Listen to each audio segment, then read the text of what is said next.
उन्होंने कहा कि हे बिरहो, अगर वहाँ खा लिया तो यही खा लिया। तो जब खा गए महादेव तो साहब जी के मन में एक विचार और आ गया। उन्होंने कहा कि इसका मतलब समझ नहीं आ रहा है कि यदि हम किसी बात को अगर महादेव से कहते हैं तो मेरी बात को सुनते हैं, क्योंकि मैंने मीठा के लिए कहा तो उन्होंने मीठा खा गए। तो इससे बात तय होता है, सिद्ध होता है कि यदि कोई भी अगर गुरु से कहेगा यानी दया मांगेगा, दया की याचना करेगा तो वो सुनेंगे। इसलिए उन्होंने एक सूत्र लगा दिया। तो ये दया मांगने वाली बात पहले सूत्र में कर दिया कि हमें पहले तो दया की ही जरूरत होगी, इसलिए उन्होंने पहला सूत्र में दया को रख दिया। और जो नमः शिवाय सबसे पहले मिला था उसको लास्ट में कर दिए। अब गुरु की बातें तो सबको लोग लगे बताने। जो कोई आता था साहब को कहते थे कि चलो तुम्हारा ठीक हो जाएगा। दीदी जो थे कितने लोगों के पेट में जब दर्द होता था, दीदी कहते थे कि आप बेलपत्र थोड़ा घिस करके पीजा, खत्म हो जाएगा। और दीदी की बात लागू हो जाती थी, ठीक हो जाता था। तो साहब जी ने इस सब बातों को बताना शुरू कर दिया सभी लोगों से। तो इससे भी सारे लोगों के दुख का निवारण, जब बात करते थे सारे लोगों के दुख का निवारण होने लगा, यानी दर्द पीड़ा जो भी होता था वो दूर होने लगा। तो साहब जी ने कहा अरे महादेव की बात बताने से भी अच्छा लाभ हो रहा है। तो उन्होंने एक सूत्र और लगा दिया, कहा कि खाली समय में अपने महादेव की बातचीत करिए, जो आपको दया मिला है उसको बताइए, यानी गुरु की बातचीत करिए खाली समय में। एक सूत्र हो गया ये भी चर्चा, यानी जो पहले भी मिला था उनको उन्होंने लास्ट में कर दिया। फिर उसके बाद उन्होंने दया मिला, दया तो पहले कर दी, और चर्चा उसको बीच में कर दिया उन्होंने। दया चर्चा नमः शिवाय, ये तीन सूत्र साहब के तो ये अनमोल रतन है। और यह जो कर लेगा वो हर चीज से बच जाएगा, दुख से, भूत से, पदे से, बाधा सबसे। इस सप्ताह की चर्चा क्या होता है, इसलिए कि इतनी एकाग्रता नहीं मिल पाएगी। आप चर्चा भी करेंगे तो अकेले दो लोग में करेंगे। तीसरे सप्ताह के इसलिए कहता है कि सारे लोग इकट्ठा हो जाएंगे तो सारे लोग अपनी अंतिम अनुभूतियों को सुनाएंगे और सुनेंगे, करेंगे, बताएंगे, सीखेंगे। जो लोग नए वो सीखेंगे, जो पुराने अपना वो भी बताएंगे, सिखाएंगे। इसलिए जगह जगह जो सप्ताह की चर्चा किया जाता है। तो इस सप्ताह की चर्चा का कोई खर्च नहीं, कोई खर्च नहीं होता। कहीं भी आप कर देखोगे कहीं नहीं कोई खर्च लेता, ये फ्री सेवा होती है।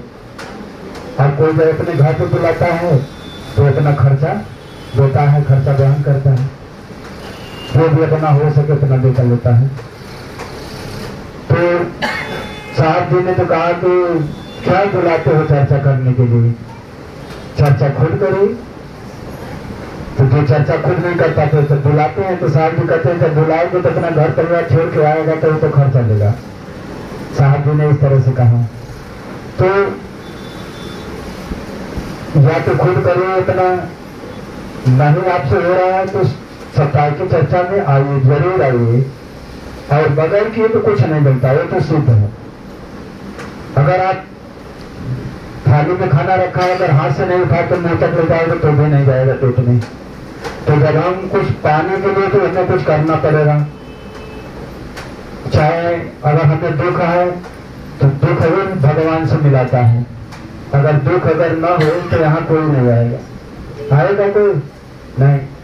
खाना खा के सो रहा, खाना खाने के बाद नींद बड़ी बढ़िया लगेगी। हम खा के तो लेते हैं। तो कल को गुरु भाई आए, ये आए हैं तो मैं सोया था, इसी को लेता था। तो ऐसे ही लोग सो जाते हैं। लेकिन कहते हैं कि दया की न हो तो आदत तुम्हारी, तो सुनी रह जाती ये अदालत तुम्हारी। अगर महादेव की दया करने की आदत नहीं होती तो हम लोग इतने दूर दूर से नहीं आते। हम भी कहीं गुजरात में कंपनी में काम करते हैं, यहाँ क्यों बैठे नहीं आते। तो उनकी दया करने की आदत है। तो शुरुआत करा हमने तो 2-3 लोग थे, 4 लोग थे, और धीरे धीरे ये तो खुद ही अपना बुलाते हैं। वो तो उनकी महिमा है ना। तो मत सोचिए कि हम अपनी मर्जी से गए ना, तो पिछले जन्म का आपका कर्म है, तभी आप इनके शरण में आ गए। इतना आसान नहीं है कि महादेव के केहू की गुरु के रूप में पा जाए। जिसका भाग होगा उसी के दिल में बात उतरेगी और वही समझ पाएगा। साहब भी कहते हैं कि उसका भाग नहीं है जो महादेव को गुरु नहीं बना पाया।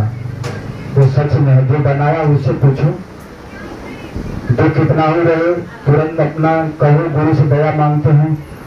तो चाहे रात हो, चाहे भोर हो, चाहे जो भी समय हो, 15 मिनट में गुरु आराम कर देते हैं। और नींद लग जाती है ऐसे तो फिर दर्द का पता नहीं होता, सुबह हो जाता है। तो गुरु कितने दयालु हैं। भला ऐसे देव, आदि देव, महादेव को कौन नहीं अपना गुरु बनाएगा। और गुरु तो सबको बनाना है। इस जगत में जो भी मानव ने अवतार लिया है सबको गुरु करना है।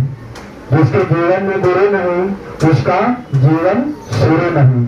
और ये भी कहते हैं कि गुरु नहीं तो अय मानव तन तेरा है बेकार, और भव सागर से तेरी नैया कौन करेगा पार। तो गुरु नहीं तो मानव तन बेकार है।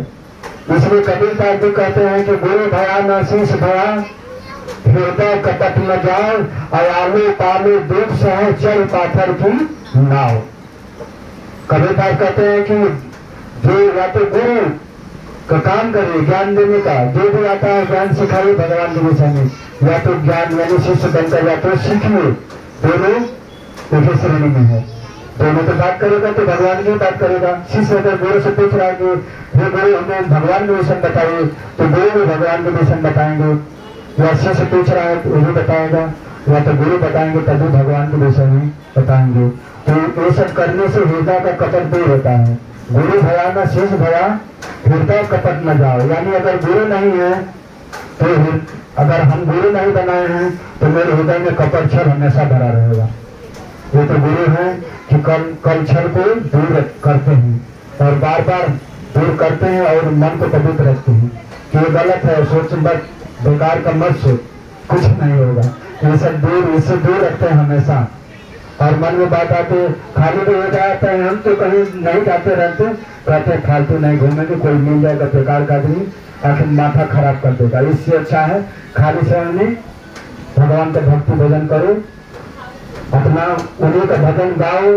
हम तो शुरू कर देते ढोल का पीटेंगे, गाएंगे बजाएंगे, दुनिया से बस हमसे अपने गुरु से मतलब। बहुत आधा उम्र तो दुख बीत गया, बाकी उम्र है तो कुछ भी शसीयत आदि से न चली। कुछ दिन के बाद तो कादे बैठो न पाए भाई, सब कुछ कमजोर रोड बैठ पाए। कुछ दिन के बाद शशियों ने कादे से नहीं तो नमो शिवाय न बोल पाए। दांत निकल जाए तो नमः शिवाय बोले तो कहा कुछ है, राम कहे तो राम कहा तो वो न शुद्ध बोला पाए। तो जब ने कहा लायक समझ में तब तक तो कर ली, यह कल आगे तक काम दे दे। घर मकान कमाए पे जितना ध्यान है सब करो, कमाना जीवन है, लेकिन भगवान का भजन भी बहुत जरूरी। इस मानव जीवन में जो भजन नहीं किया वो जीवन उसका बेकार है।